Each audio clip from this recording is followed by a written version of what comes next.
There's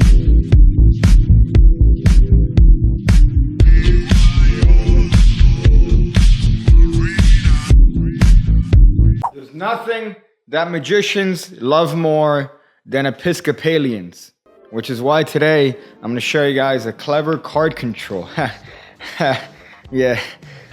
So today I'm going to show you guys something you could use to improve your card magic and make it a little bit better, because that's all we need. We need to improve our card magic sometimes. If you guys like this sort of stuff, you should subscribe and do all the things that people do. You look at the links in the description below.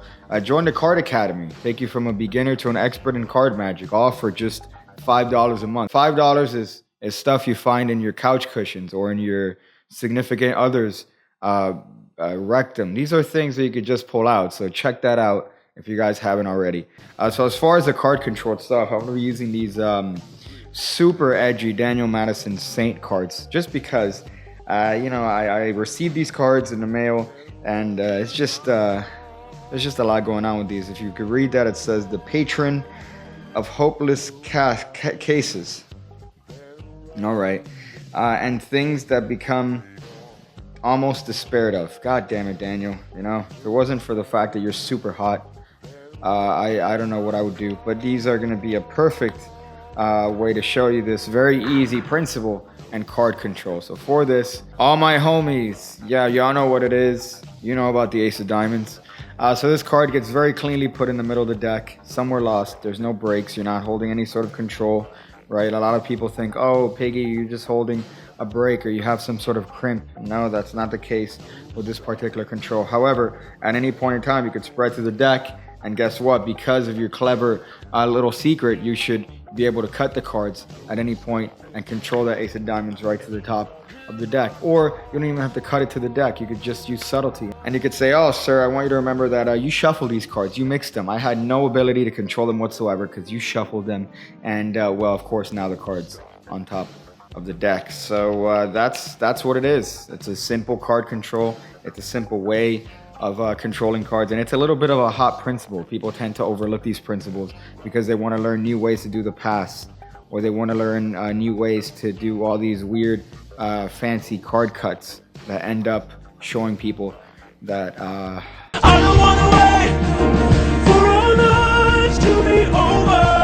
I want to know right now. So here's how this is done. This is done very simply. This is using the key card principle. I know this is something that I've taught on many places in the channel, but the way this key card is employed is very, very unique, because this principle makes use of a key card thick card. Boy, she thick. Let me just copy other people's memes. So this is using a key card in the form of a thick card. This is two cards that I've surreptitiously stuck together. I'm going to show you guys how to make this. It's very simple. But using this card, you're going to be able to locate spectators' cards fairly easily without any sort of difficulty whatsoever, because of the thickness. That's right, because of the thickness. So let's go to the kitchen so I could show you guys how to make one of these bad boys.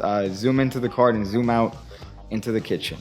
Whoa, production value. So here we are in the kitchen. We have a little bit of a placemat here ready to be used to show you guys how to make this extra thick card. Boy, she thick. Boy, I'm excited. Boy, I'm so excited. So for this, we're gonna need a deck of cards. Now, of course, for this, I'm gonna be using a deck of cards that's invaluable to me, and the Criss Angel playing cards, which are already thick enough as it is, because it seems like they were assembled in a factory by four-year-olds without hands.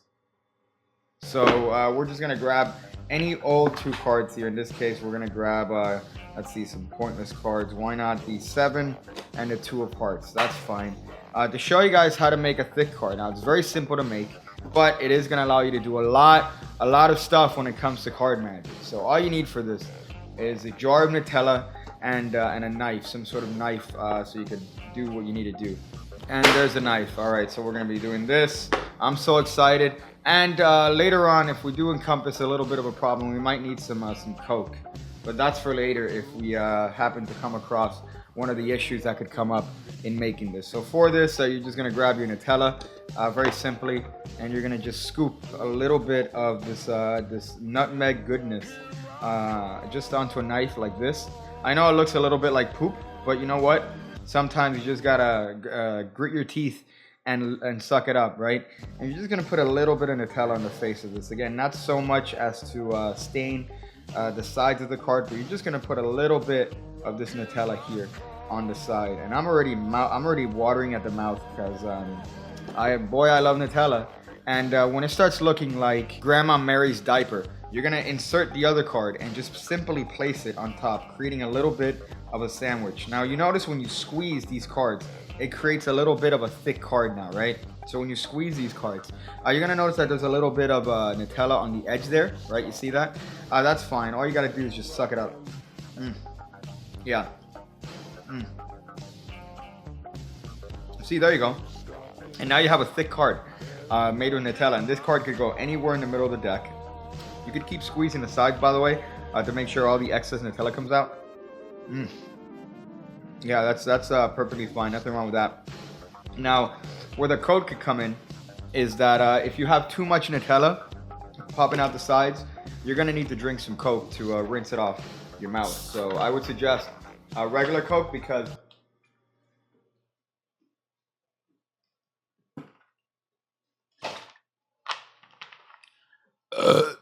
regular Coke is a drink of the gods. But once you have all that Nutella ripped off of your mouth, you're ready to go. You're ready to use this thick card in your prestidigitation.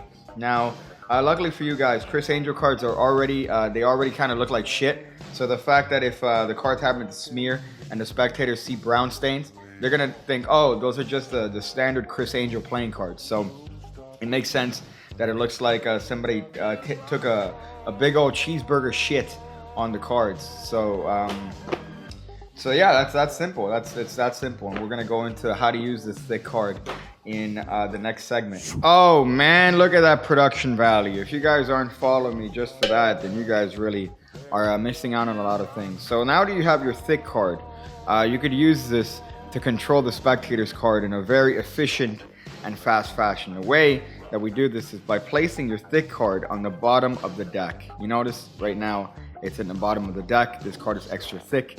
So when the spectator happens to touch any card they want, all that needs to be done is you just cut this card somewhere in the middle of the deck, making sure that their card is directly below the key card. So whether that's with a one-handed cut, or you could just simply swing cut the cards over and have them place their card there.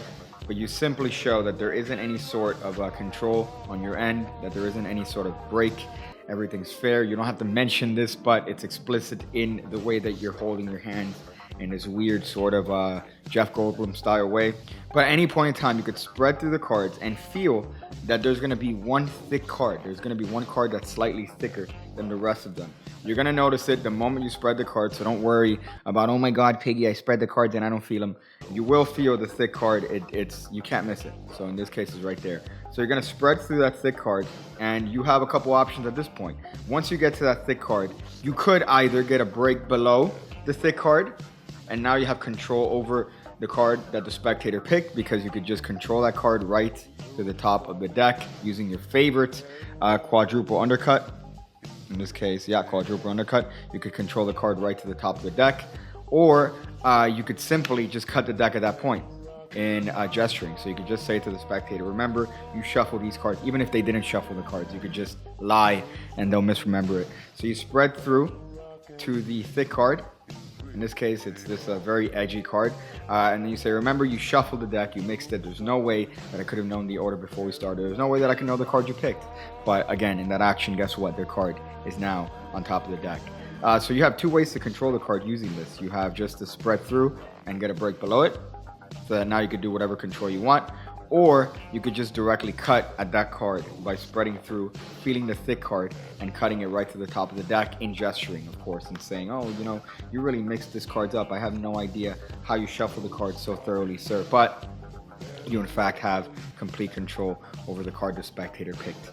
So that is the thick card, one of the better principles using the key card principle here, where you are able to use a card that's slightly different than the other cards to determine the position of a spectator's freely selected playing card. Oh boy, I'm so excited. I can't wait to see you guys do this. I can't wait to see you guys do this. So leave in the comments below your favorite type of light stand. I hope you guys enjoyed that. I hope you guys practiced that. I'm going to go figure out different ways to try to get Nutella off of fabric, because there's a lot of it everywhere.